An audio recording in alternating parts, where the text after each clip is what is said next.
Welcome to part 9 of my build of the quarter scale Jerry Bates Cessna 172 Skyhawk. This video is a slideshow with a voiceover of some pictures I took while building it.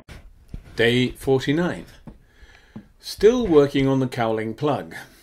The left panel in this triptych shows how I cut out the first openings of the air holes in the cowl, according to the plan I got from Phil Clark of Fighter Aces in England. The center panel shows the filler material I then inserted in the cutout.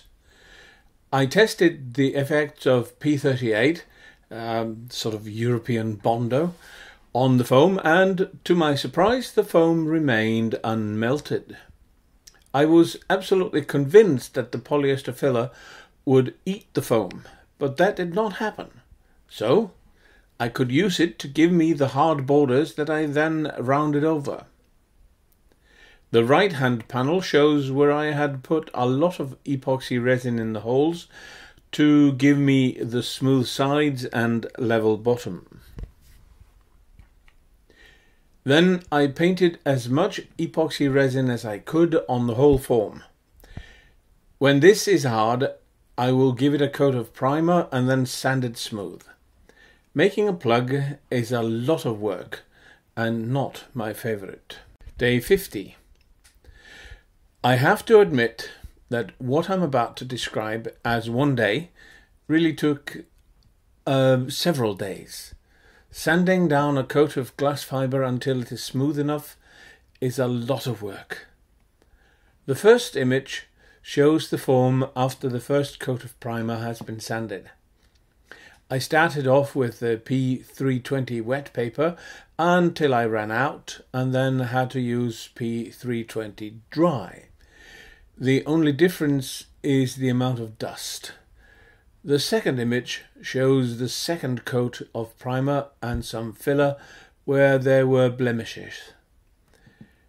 In the third image, this has been sanded down and filler has been scraped into anything that did not qualify.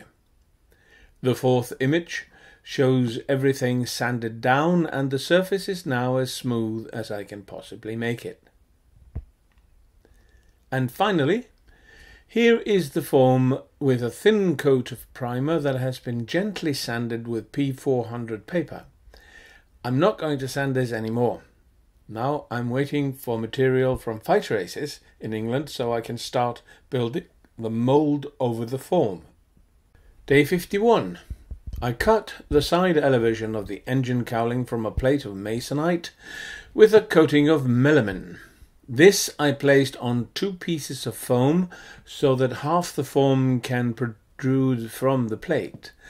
I bought some clay and pushed it into the join between the foam and the masonite.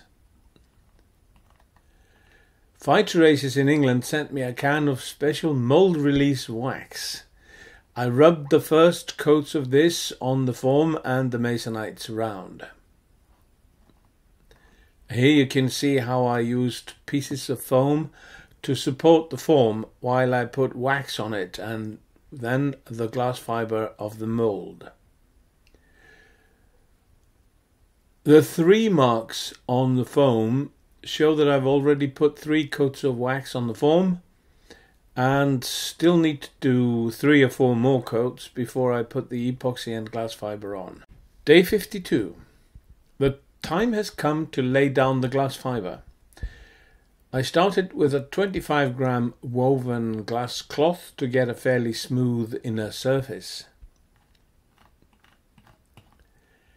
Then I used an extremely coarse woven cloth I found in a car parts shop, along with some chopped mat that I have had for decades. I'm not sure my scissors will survive this ordeal. Now we will have to wait till tomorrow and then we can see if the center plate drops off or not. Day 53. The right shell is now hard and the central panel came off easily. Hopefully the shell will do that as well. Now I just have to build up the left hand shell. Day 54. The left side has now been added. This will now harden for 2 or 3 days.